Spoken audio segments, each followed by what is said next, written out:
Good afternoon, everyone. Thank you for waiting. It's now just past the hour, so let's kick off the webinar.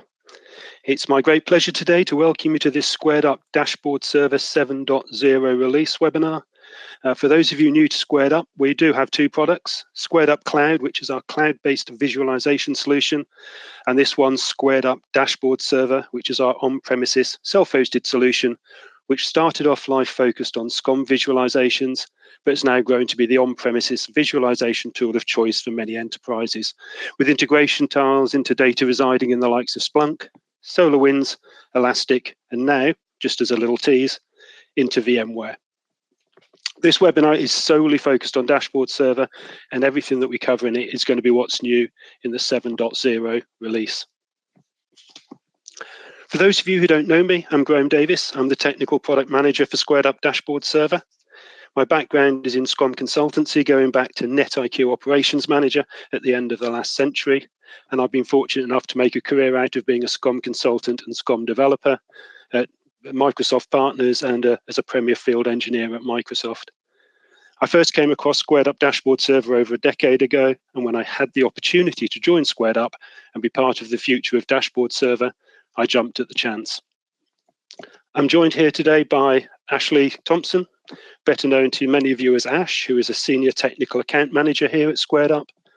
Ash will be managing the chat, so if you have any questions as I go through the webinar, please post your questions into the chat and Ash will be able to assist. I'll put my email address on the slide, as I'd love to hear your feedback on Squared Up Dashboard Server and what you'd like to see in future versions.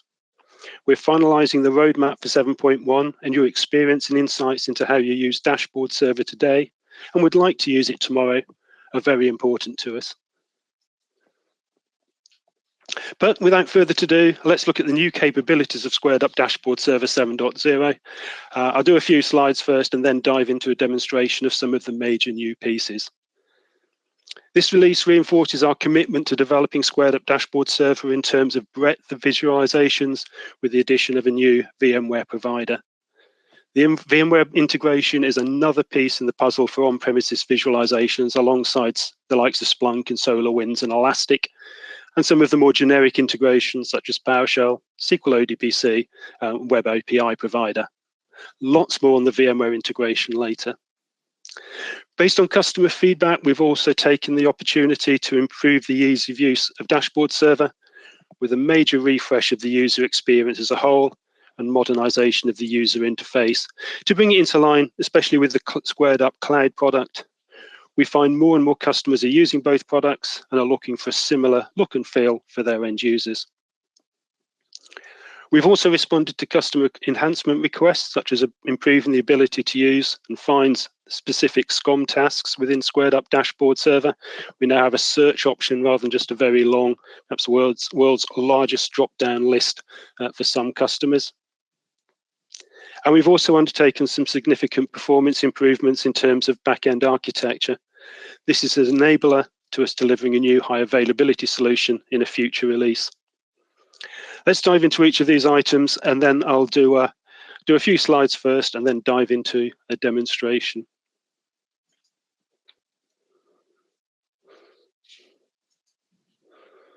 One of the big items of feedback we were getting is that the navigation bars at the top of the screen could be challenging, especially in larger environments. An example is one of our customers who showed us their dashboards, which were 3-4 levels deep in places and cluttered and unwieldy and difficult to manage and navigate. So we took that feedback on board and redesigned Squared Up Dashboard Server 7 to streamline navigation and make managing the dashboards more straightforward.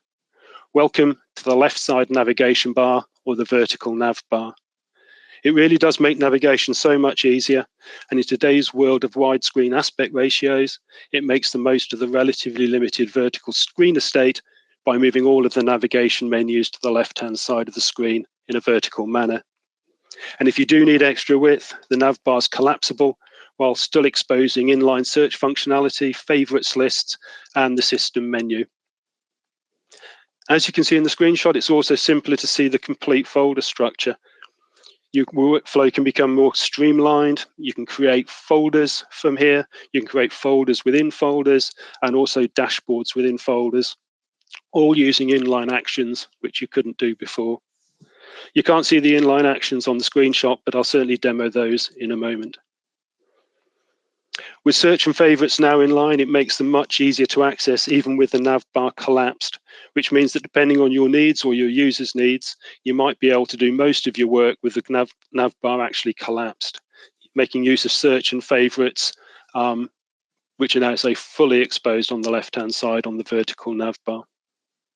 One thing to be aware of is the system menu is now at the bottom left-hand side of the dashboard, and I'll go through that as part of the demo. What you'll notice when I go through the demonstration is that we've taken this UX refresh as an opportunity to go through the various tiles and windows and bring consistency across the UI. You'll see we've replaced old style links with more modern and clearer buttons, and all the elements which make up the core interface, such as scroll bars and panels, have had a significant update. On that theme, we've also targeted a few specific areas within the app which we felt needed bringing up to date and making more modern. You can see an example here with the ribbon on the system page, and the system page itself, which is better and more logically organized by function. You can also see on the system window an example of where we used to have old style tables, but we've now moved to a new grid style sort of styling. And as I've mentioned, we've introduced sort of a variety of customer enhancement requests. We've got a search box for executing SCOM tasks, so you don't have to face the challenge of scrolling down long drop-down lists. We've also exposed functionality to override values that are displayed in time series graphs. And also with time series graphs, we've now given you the ability to sort the legends alphabetically rather than just in the order that they're returned by SCOM. We've also provided an option to invert queries for performance metrics. For example, in the past, if you wanted to exclude a specific logical disk from a performance tile, you had to sort of specifically select everything else. Now you can just say, I want everything except this disk. This makes life much easier for excluding items, as you no longer have to explicitly state everything you want included. I'll demonstrate that shortly if that isn't clear.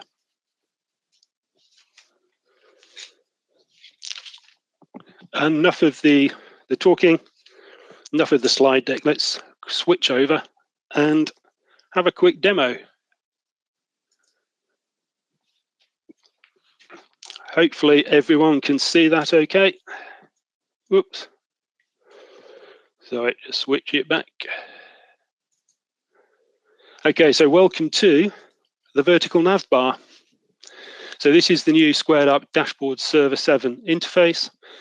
It's got all of your usual menu options, but the first thing you'll notice is everything is now moved across to, just being asked to slow it down in case, just letting the screenshots catch up. Okay. So what you'll notice is we now have the vertical left-hand navigation bar. It really does make things much easier to navigate. It is also much clearer and easier to see items. So I can open up the overview folder and see the dashboards within that. But now I can also open up other folders and it won't close the original folder. So I can browse down through Teams and web, view the web servers, down through SQL Server, SQL on Windows, and see my SQL on Windows dashboard. So it's much more user-friendly than previous versions. You should also be able to see much bigger screen estate here. The horizontal navbar at the top has been removed. There's much more vertical space for viewing the dashboards. What we've also got in here at the end is in some inline actions. So for a dashboard such as this one, I can add it to my favorites from here. You still have the option of a favorites up at the top right-hand side, but it's very easy just on the left here to go to a particular dashboard and add it into your favorites. If you want to do administration and start to create new folders and new folders within folders and then new dashboards, we have some options down the bottom left-hand side here. You can see add folder and add dashboard. So I can add folder, give it a name.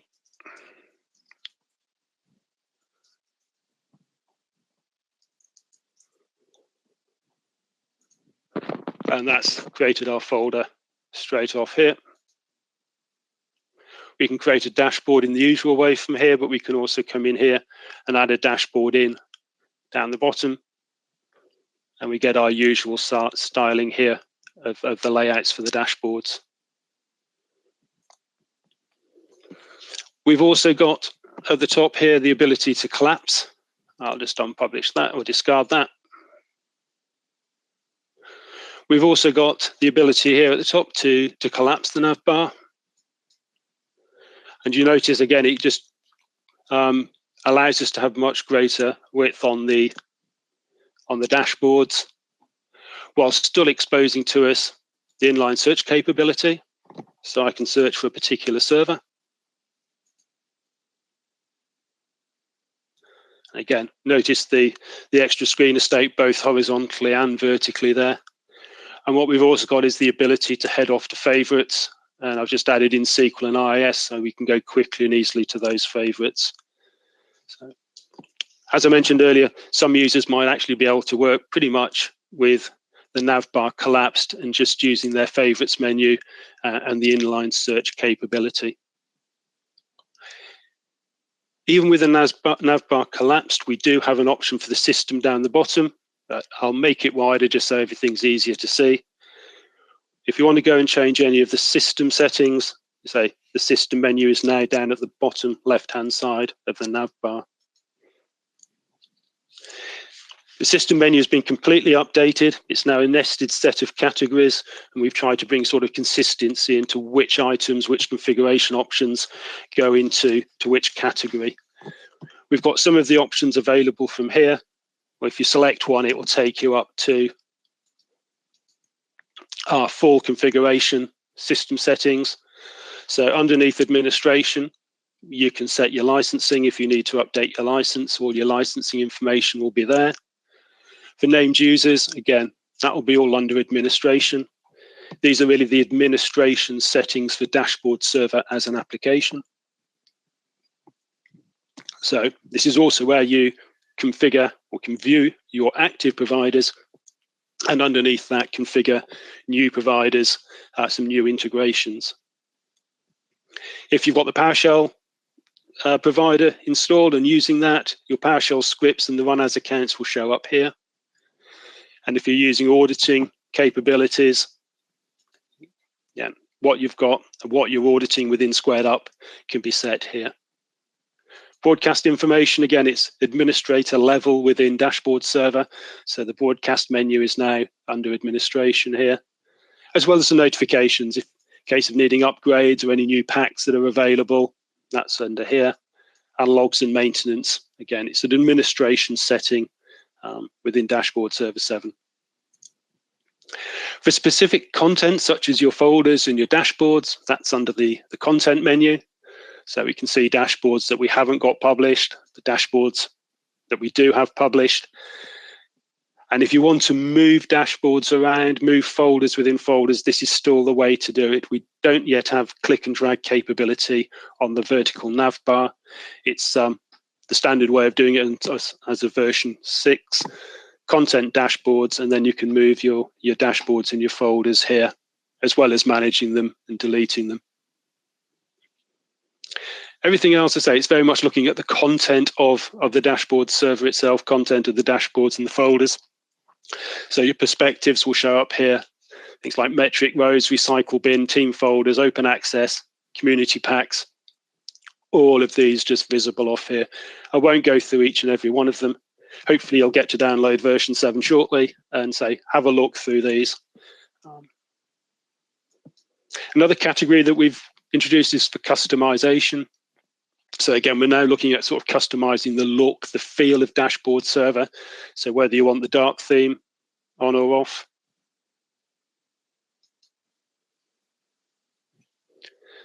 Time formats. It's all favorites as well. If you wanted to delete anything from favorites, you can come in here and delete them from your favorites here. time formats.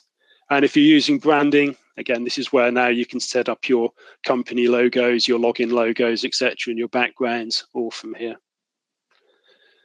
And the System Center category, that really just is your System Center, your SCOM configuration, your management servers, your SQL servers, and also your SCOM schedule maintenance mode.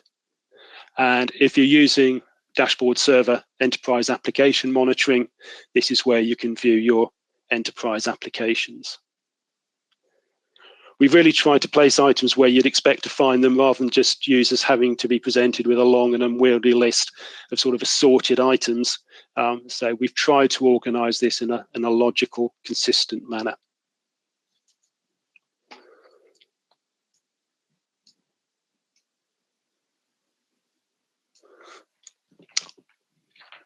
Whoops.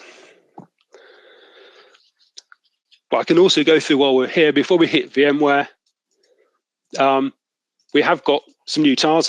We've got enough time. I'll go through and have a look at some of the new tiles that we've got, or at least the new functionality within the tiles. So I said the ability to exclude instances.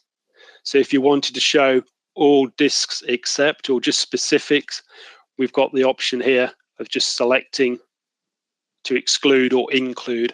It's probably easier just to show that. So let's bring up a new dashboard.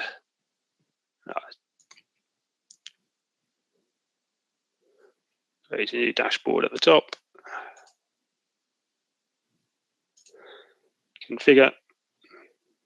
So I'll create a new performance line graph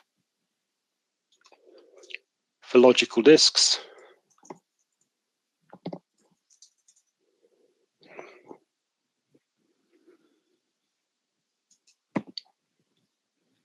So all of this is exactly the way you'd configure it in Dashboard Server 6. You'll notice that the presentation is slightly different. Again, the button type visualizations.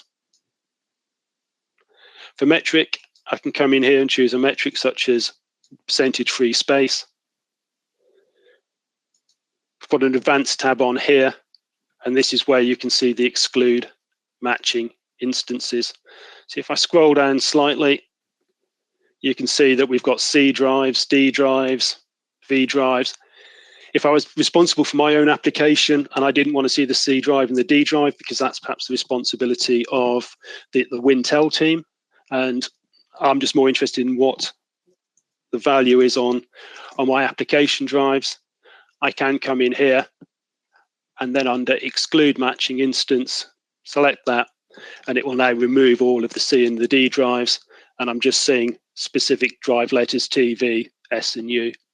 Again, it was a much requested feature from customers. Rather than having to sort of type in every logical drive that met the requirement, we can now exclude specific logical drives, or depending what it is you're monitoring, exclude specific instances on there. What we can also do is put on custom metric labels. It doesn't probably make much sense here, but if I do unit here, we can see that it's adding unit on. The rest of them, very little has changed on. Scroll back up. On the rest of these, the time frame options are still the same. We can do custom time frames. We can do a specific time frame, all of this. But the look and the feel has changed. Hopefully everyone can see it's a lot more modern. It's a lot fresher than previously. Again, we can limit the number of responses displayed. We can apply threshold values if we want. All of this very similar to what was available before. We've got the ability here to, again, this is available already, but hovering over specific points, you can get the values for them. If you actually want to see the data point, then you can do that. What we're looking at potentially on version 7.x is an overlay for the alert. So you don't just get the performance data, but you'll also see where an alert happens on here. So if that's something of interest to you, please make sure that you get in contact with us. Let us know that it's something you're interested in doing, and we'll try and prioritize that within a future version. And then the label options. And what we've got here now is that a value formatter. So if I wanted to perhaps have a value that was in the hundreds and I just wanted to make the unit smaller, I can come in here, take the value, and then manipulate it, such as divide it by 10, divide it by 100, and you can see that the value is changing here. If I wanted for any reason to increase it, we could likewise times it by 100, times it by 1,000. So again, a new bit of functionality in terms of the value formatter there.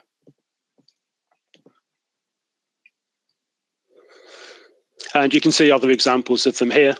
So this one's using, I think, network interface. Let's quickly go in and have a look. So the network adapter bytes total per second. So we've put on a custom metric title of megabytes per minute. And then under the label, we've manipulated the value that's come back to get that sort of megabytes per minute value.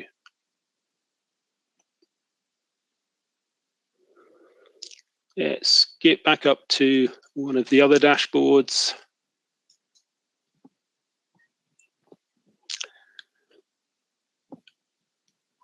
Let's find a useful computer. Because one of the other enhancement requests we did was the SCOM task tile. So if we come up now, we've got a particular machine selected. So I want to run a task against that machine. I can click on task, and I now have this search box at the top.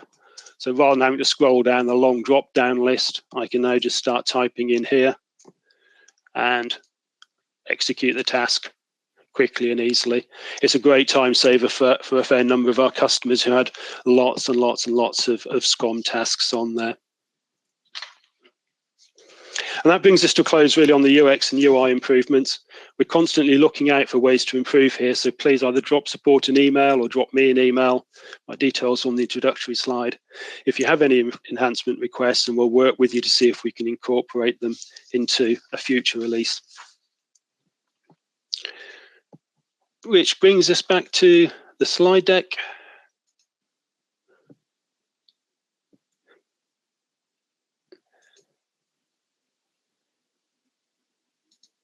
Hopefully comes back up. There we go. And that brings us on to the VMware integration.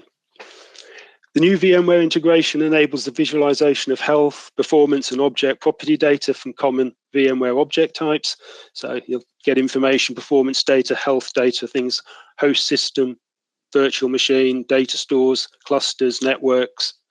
And you can view your VMware alarms as well alongside the performance data to get deeper insights into the health of your on-premises VMware infrastructure.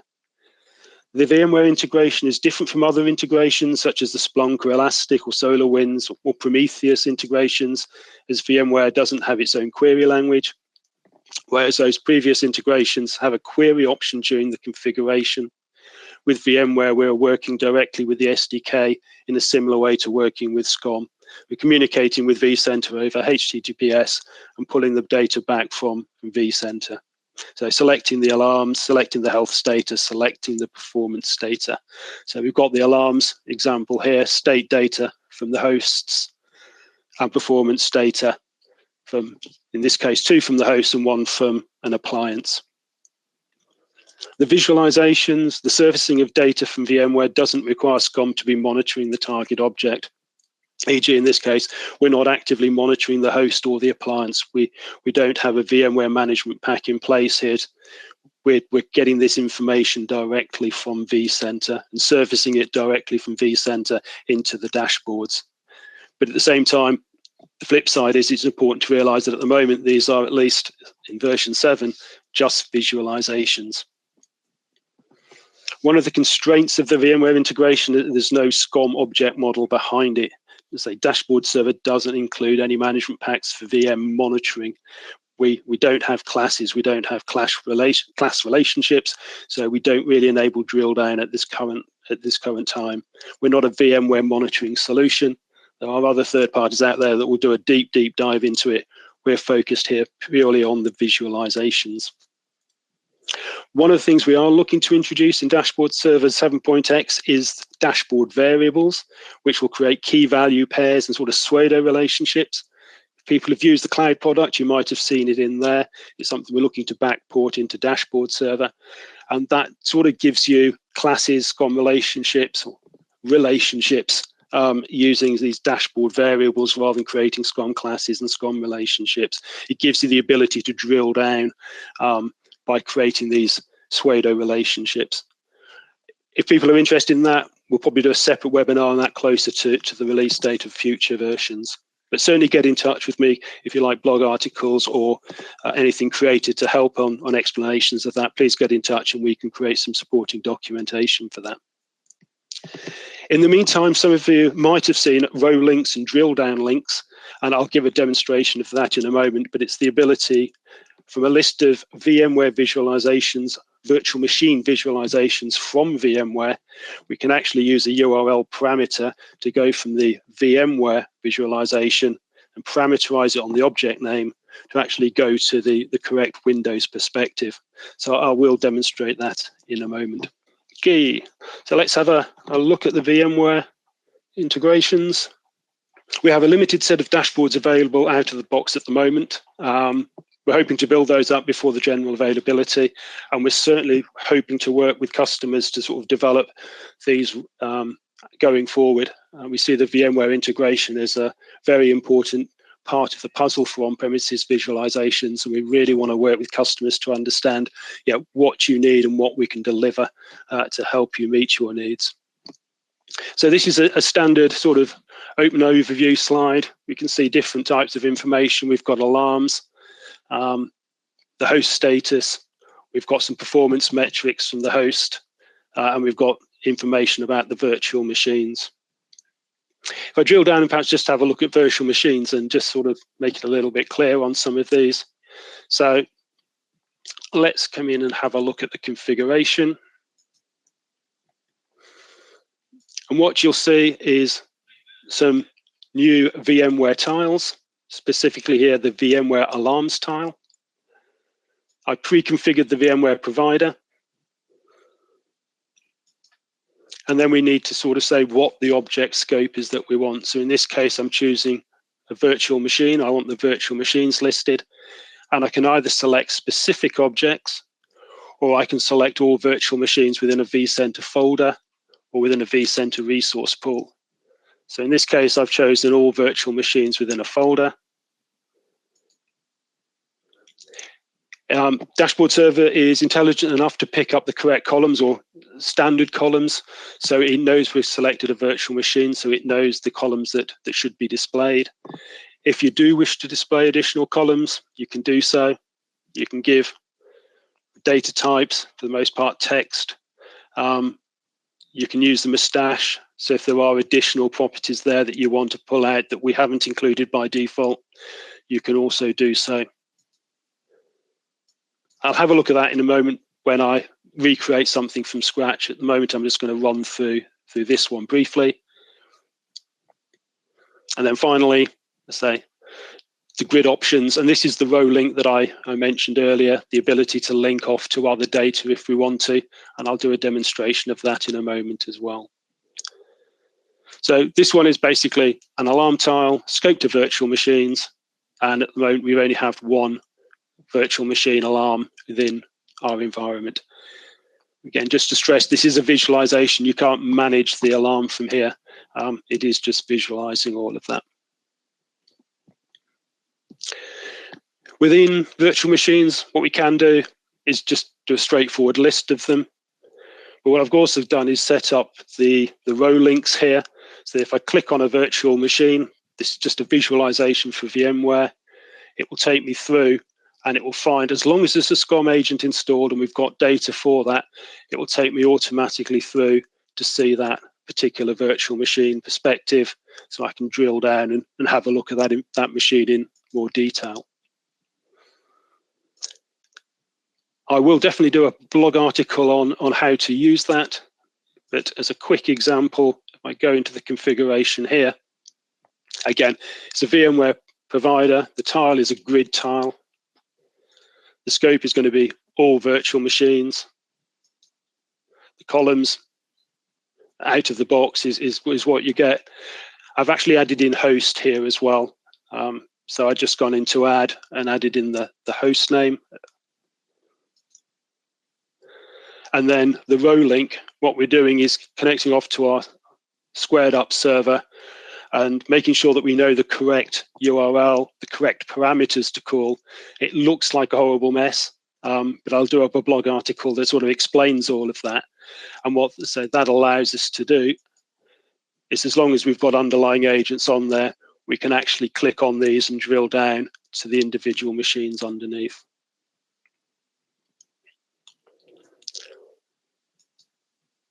When we're looking at hosts, it's all very similar. Host alarms, we don't actually have any here. Health state of individual ESX hosts, number of virtual machines per host. All of these are just sort of using standard dashboard server configurations. One thing to be aware of with the performance tiles, let's create a new one. I'll just add one in at the top. You configure the tile from scratch. So underneath integrations, VMware, and performance, VMware line graph. Select your provider, select your scope, and this is where you'd select host system or virtual machine.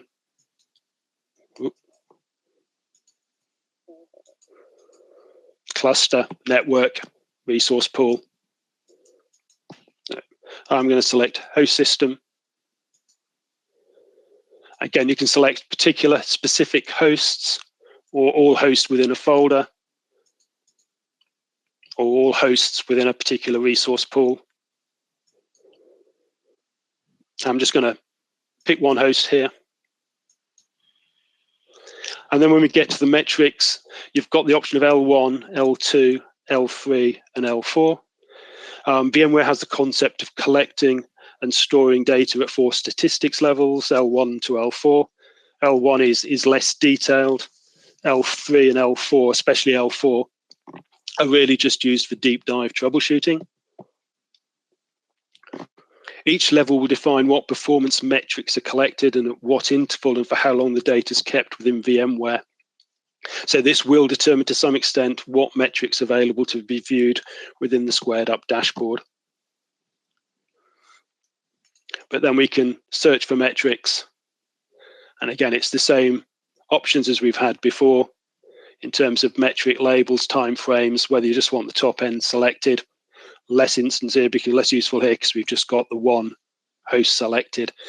But the configuration is as easy, simple, straightforward as creating any other dashboard within Dashboard Server. Again, quick examples, but these I've just chosen as snapshots as the scope, and this for network as the scope. But the creation of them is exactly the same. I'm not going to go through and just create dashboard after dashboard for the sake of it. If anyone does feel the need for more examples, again, please contact me. I'm more than happy to create as many blogs as we need to support people getting the most out of the VMware provider. In fact, of the whole of Dashboard Server. So if you find you do want blog articles on specific functionality, please do let me know, and I'll make sure they get created.